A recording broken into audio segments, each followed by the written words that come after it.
Dan cerita ni buatkan sampai hari ni saya mula melihat kemaafan daripada perspektif yang berbeza, dan saya nak tuan-tuan kongsi benda yang sama juga. Saya cerita sikit tau. Ustaz saya cerita, Izzah, tahu tak kenapa bodoh? Tak tahu? Dekat padang mahsyar nanti, paling minimum berdiri kat padang mahsyar 50,000 tahun. Minimum. Barulah orang pertama akan dipanggil untuk dihisap oleh Allah. Dan definitely bukan kita. Paling awal adalah para Nabi dan Rasul dulu. Tuan-tuan, lepas 50,000 tahun baru panggil orang pertama tau. Tuan-tuan, kita turn berapa? Bila pula nak panggil kita ni? Dan tunggu di padang mahsyar bukan macam duduk kat auditorium ni. Duduk berdiri dekat padang mahsyar, sehingga kan ada yang, tuan-tuan, orang yang dibangkitkan pada mahsyar ni berbeza-beza keadaan dan nasib dia. Ada yang berjalan guna muka, ada yang jalan sengit, ada yang berbogel, ada yang dalam keadaan wajahnya seperti haiwan, dan dia berdiri matahari tegak atas kepala, ada yang tenggelam dalam peluh sendiri, dan memang semua sempit dan terseksa sampai kan ada di kalangan pada penduduk mahsyar ni, dia kata apa? Ya Allah, campakkan kami terus dalam neraka, ya Allah, kami dah tak tahan dah. Punya seksa dekat padang mahsyar. Tuan-tuan, tak payahlah sebut merangkak jumpa aku kat padang mahsyar. Sebab ini perkataan orang sombong. Kenapa orang sombong? Merangkaklah kau jumpa aku kat padang mahsyar, macam kau ni pasti sangat je dia je yang merangkak. Kalau kau pun merangkak, bila pula nak jumpa? Satu kerja pula. Ni orang sombongnya ni, sebab dia rasa dia akan menjadi 7 golongan yang dapat naungan arasy kat padang mahsyar. Oh, sombongnya. Jangan sombong sangat.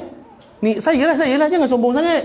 Oh, jumpa perangkak padang mahsyar lah, macam lah kita ni dah terjamin tempat. Itu pertama. Tuan-tuan, nak tunggu kat padang mahsyar tu pun dah lama. Tuan-tuan tahu tak, perjalanan kita ni nak sampai kat syurga ada 11 checkpoint. Setiap checkpoint tu beribu tahun. Saya pendekkan cerita lah tuan-tuan. Selepas titian sirat yang mengambil masa ribuan, puluhan, ratusan ribu tahun nak selesai. Sebab ni bukan tempat kita. Kita ni duduk sekejap je tuan-tuan. 60 tahun je tuan-tuan duduk sini. Lama lagi dekat sana. Tuan-tuan, nanti dah habis dah titian sirat, boleh masuk syurga ke? Belum lagi. Ada checkpoint terakhir, checkpoint ke-11. Namanya Qantarah. Apa tu Qantarah? Qantarah tu adalah laluan terakhir untuk satu orang tu masuk syurga. Di situlah nanti akan dia selesaikan urusan dia yang belum selesai dekat dunia di situ. Contohlah tuan-tuan, ada ni, ustaz ceritalah. Bayangkan Izzah nak masuk kat syurga, malaikat tak kasih masuk. Kenapa tak bagi masuk? Malaikat, ni dah syurga dah. Berapa lama saya kena tunggu? Daripada padang mahsyar lagi dengan macam-macam lah. Kenapa tak boleh masuk? Izzah, ingat tak kat dunia dulu kau ada sebut kat 7 orang tu, berangkatlah kau jumpa aku kat padang mahsyar. Ingat 7 orang tu tengah berangkat lagi.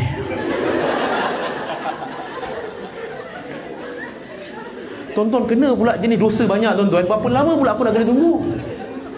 Tuan-tuan, ni bukan cerita dongeng tuan-tuan. Ini yang akan berlaku nanti ke depan, yang ustaz cerita ni. Tuan-tuan, sekarang ni macam mana apa saya kena buat sekarang? Ni syurga kat depan mata dah ni. Apa saya kena buat? Saya kena tunggu tuan-tuan. Tunggu bukan seorang. Berapa orang? 7. Makan masa lah tuan-tuan. Dah kena tunggu. Tuan-tuan, kenapa tak boleh masuk syurga lagi? Sebab syurga tak boleh bawa masuk 3 perkara. Masuk syurga tak boleh bawa 3 perkara. Pertama, tuan-tuan catat pertama, tak boleh bawa handphone. Ada yang tulis ke? Tak sampai. Pertama tuan-tuan, masuk syurga tak boleh bawa masuk sombong. Ingat saya sebut tadi tu. Ahli syurga semuanya tak ada sombong. Sebab tu iblis dihalau daripada syurga sebab ada sombong. Sebab tu semua ibadah yang kita buat ni untuk buang apa? Untuk buang sombong. Baru layak masuk syurga. Itu pertama. Kena buang sombong siap-siap baru boleh masuk syurga. Kedua, masuk syurga tak boleh bawa masuk dosa. Sebab tu ada orang, dia beriman pada Allah, tapi ada dosa lagi yang tersisa. Apa dia kena buat? Dia perlu dibakar dulu dalam neraka untuk cuci dosa-dosa dia. Tapi kalau Allah sayang lebih, Allah buat apa? Allah akan cuci kita dekat dunia. Bukankah ujian akan menyucikan hati dan juga dosa-dosa kita. Sebab tu tuan-tuan, jangan marah kalau Allah uji kita. Sebab Allah sayang. Betul lah Ustaz katakan, Allah uji sebab Allah sayang kan? Sebab Allah nak cuci kita kat sini. Tuan-tuan, saya nak tanya, tuan-tuan nak cuci kat sini ke, nak cuci kat sana ke, nak cuci kat genting? Tuan-tuan nak pilih nak cuci mana? Sekarang online pun boleh cuci kan? Tuan-tuan, kalau Allah pilih kita cuci kat sini, ni Allah sayang lebih. Sebab kalau kena cuci kat sana tuan-tuan, dahsyatnya bukan sikit tuan-tuan. Lepas tu tuan-tuan, janganlah kita ni sampai terkeluar ayat, Ya Allah, kenapa aku yang diuji ya Allah? Kenapa bukan jiran aku ya Allah? Dia dah lah tak semayang, saya ni pergi masjid ya Allah. Tuan-tuan, jangan cakap why me ya Allah, why me ya Allah. Allah boleh jawab balik, why not? Kau kan banyak dosa dan aku sayang kau, mintalah ampun. Lalulah ujian ini dengan kesabaran. Akan gugurlah dosa kau supaya kau akan masuk nanti dalam syurga tanpa perlu singgah ke neraka. Ingat tak? Dua benda tak boleh bawa masuk: sombong, dosa. Yang ketiga, masuk syurga tak boleh bawa masuk dendam. Sebab orang dalam syurga, dia tak ada dendam dalamnya.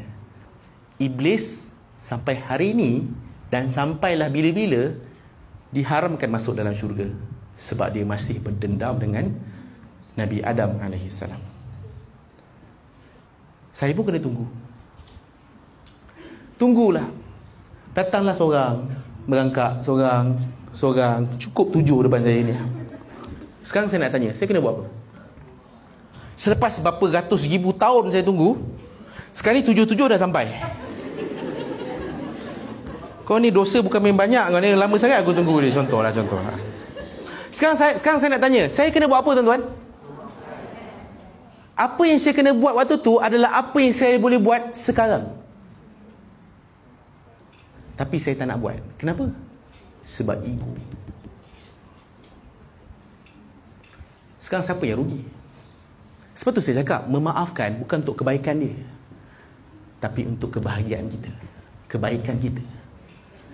Kita deserve masuk syurga awal, tapi sebab sangkut nak bawa semua dendam-dendam tu, endingnya kau tunggulah beratus tahun kat situ, barulah boleh masuk syurga.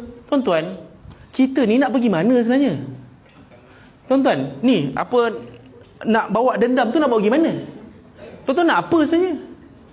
Kita kan nak masuk syurga. Kita ni nak balik kampung halaman kita. Kita ni nak masuk syurga, nak dipermudahkan masuk syurga. Kalau boleh nak masuk awal, nak masuk cepat. Tapi takkanlah sebab benda-benda macam ni nak menghalang kita untuk masuk syurga lambat. Tak